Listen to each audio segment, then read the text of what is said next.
નમસ્કાર દર્શક મિત્રો, આપણે આવી ગયા છીએ આજે વાડીમાં ફરીથી. 2-3 દિવસથી આવવાનું નથી વાડીએ કામ કરવા માટે. તો આપણી પાછળ મગફળી માંડવી ઊભી છે.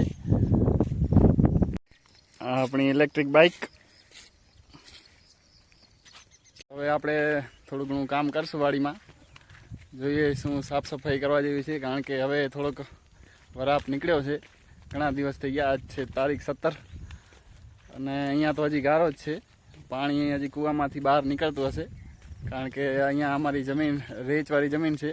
ઉપર વરસાદ બહુ વધારે પડે તો કૂવામાંથી પાણી બહાર નીકળવા માંડે છે, કારણ કે નીચે કાળો પથ્થર છે 50 ફૂટ પછી, એટલે પાણી નીચે જતું નથી. તો વધારે રેચ કરે છે અને ઉપર નીકળે છે. અને જો રિચાર્જ ન કરીએ તો કાંઈ પાણી જ હોતું નથી. આ વર્ષે તો બહુ સારો વરસાદ છે, નકર દુષ્કાળમાં પાણી રહેતું નથી મારી પાસે. પાણી નીકળી રહ્યું છે કૂવામાંથી. આપણી રિચાર્જની તલાવડીમાંથી અત્યારે બહાર નીકળે છે, કારણ કે કૂવો તો આખો ભરેલો છે. છલોછલ ખાલી કરી તો પણ પાછું ભરાઈ જાય છે. તો અત્યારે આપણે કરી રહ્યા છીએ ગૌમૂત્ર કરીને લઈ આવ્યા છીએ, ને અત્યારે ખાલી કરી ને આ ટાંકી ભરશું. પછી જીવામૃતમાં અને ડાયરેક્ટ ડ્રીપમાં એનો ઉપયોગ કરશું. અંદર સારી પડી છે, કાઢી લેજો. એટલે ભાઈ આપણે અહીંયા બધું બનેલું પડ્યું છે, પણ હમણાં વરસાદ બહુ હતો એટલે કંઈ ઉપયોગ થયો નથી. તો મિત્રો, આ છે આપણા કેલા. વાવાઝોડામાં અમુક પડી ગયા, અમુક રેચાઈ ગયા છે, પણ અમુક સારા ઊભા છે. એની આપણે અત્યારે ટ્રીટમેન્ટ કરી રહ્યા છીએ. ખડ તો બહુ વધી ગયો છે, કારણ કે 3 મહિનાથી અંદર આવવાનું જ નથી.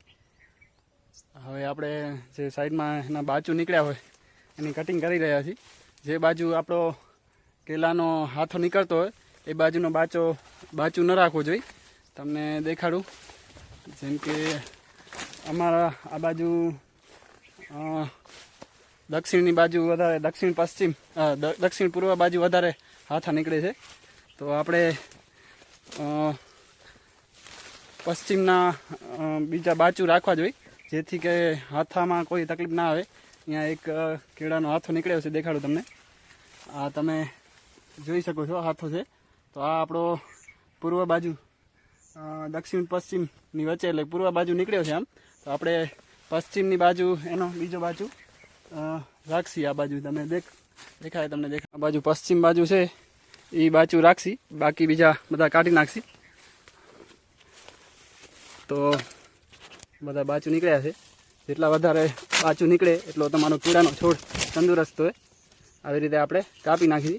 આમ તો અંદર યુરિયા કે પેટ્રોલ ડીઝલ નાખો તો બીજી વાર ઉગે નહીં, પણ આપણે કોઈ કેમિકલનો ઉપયોગ કરતા નથી, એટલે બાજુ સમયે કાપવા પડે છે. તો એક જ બાજુ રાખશું, બીજા બધા કાઢી નાખશું. જે સારું અને તંદુરસ્ત લાગે એ રાખશું.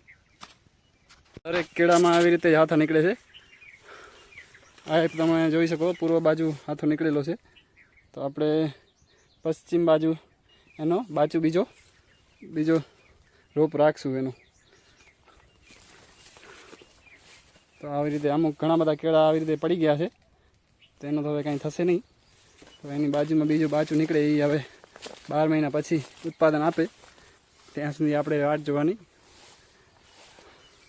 તો હવે 2-3 લાઈનો બચી ગઈ છે, તો એમાં આપણે આતે બાચું કાઢી રહ્યા છીએ.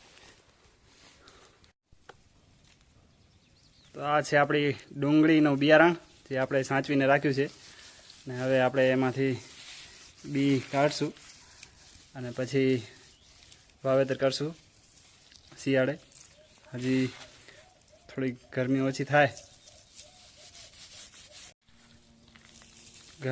થાય એટલે આપણે રોપ તૈયાર કરશું, લગભગ સપ્ટેમ્બરના એન્ડિંગમાં અથવા તો ઓક્ટોબરની સ્ટાર્ટિંગમાં.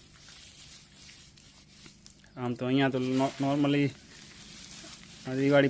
દિવાળીની આસપાસ રોપ તૈયાર કરવા માટે વાવે છે, પણ આપણે થોડોક વહેલો કરશું.